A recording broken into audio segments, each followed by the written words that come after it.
بسم اللہ الرحمن الرحیم۔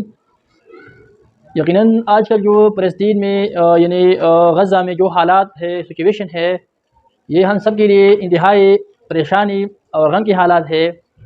اور فلسطین کی جو مظلوم مسلمان ہے وہ ابھی تک ظلم کا شکار ہے۔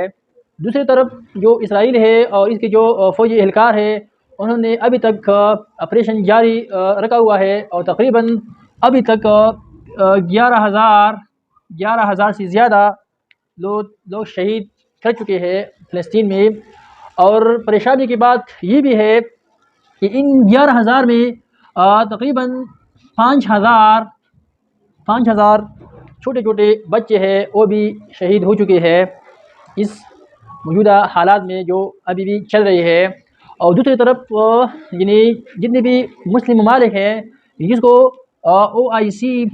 OIC کے نام سے بھی جانا جاتا ہے، اس کا یہ ایک تنظیم ہے اور یہ تنظیم 57 ممالک پر مشتمل ہے، 57 ممالک پر۔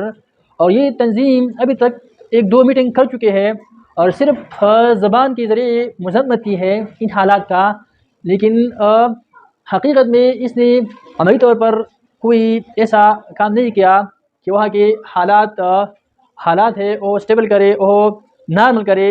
اس میں یہ ناکام ہے، عملی طور پر ایسے اقدامات نہ کر سکی۔ یقیناً یہ ہم سب کے لیے بری خبر ہے کہ ہم نے فلسطین کے لیے عملی طور پر کچھ نہیں کیا۔ اور دوسری طرف جو اسرائیل ہے اور جو امریکہ ہے اور اس کے جو یورپ ممالک ہے، وہ اسرائیل کا بھرپور مدد کر رہا ہے اور اس کے ذریعے فلسطین میں ابھی تک نسل کشی جاری ہے، وہاں سے مسلمان کو ملک بدر کرنے پر مجبور کر رہے ہیں۔ یہ بہت حیران کن اور ہم سب کے لیے پریشان کن حالات ہے۔ اللہ تعالیٰ اس کی مدد فرمائے۔ دوسری طرف پہلے بھی مسلمانوں کی دور حکومت بھی گزرے ہے، اس میں ایک خلافت عثمانیہ بھی شامل ہے۔ اس نے 623 سال پر اور 3 برادروں پر حکومت کیا ہے، خلافت کیا ہے۔ اور اس خلافت کے دوران ایک سلطان گزرا ہے جس کا نام ہے سلطان عبدالحمید۔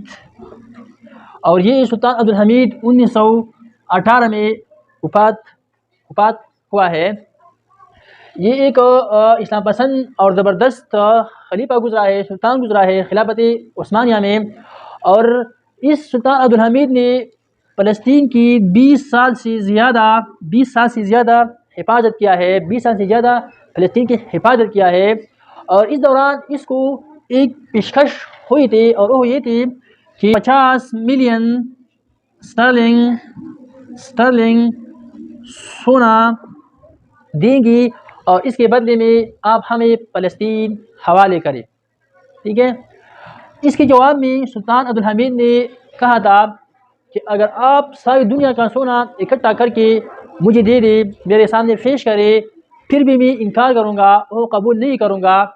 البتہ میں اپنے سینے میں جو تلوار ہے اس کو ترجیح دیتا ہوں، لیکن یہ امر کبھی بھی قبول نہیں کروں گا۔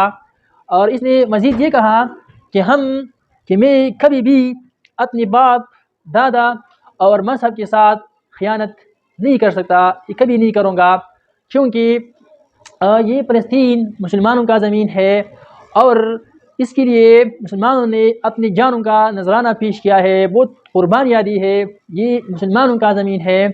اور ساتھ یہ الفاظ بھی کہا تھا سلطان عبدالحمید نے کہ بزدل اپنے موت سے پہلے 1000 بار مر جاتا ہے، لیکن بہادر مومن کا نام ہمیشہ زندہ رہتا ہے۔ جو کہ یہ الفاظ آج کل جو ارطغرل کا جو ڈرامہ ہے اس میں بھی یہ الفاظ بار بار استعمال ہوتا ہے۔ اصل میں یہ الفاظ سلطان عبدالحمید نے فلسطین کے حوالے سے کہا تھا اس وقت، جن کو امر ہوا تھا کہ ہم آپ کو 150 ملین سٹرلنگ سونا دیں گی اور آپ مجھے فلسطین حوالے کریں۔ یہ الفاظ اصل میں سلطان عبدالحمید نے کہا تھا اس وقت، جو کہ آج کل ارطغرل کے ڈرامے میں بار بار استعمال ہوتا ہے یہ الفاظ۔ اللہ تعالیٰ فلسطین کی مدد فرمائے۔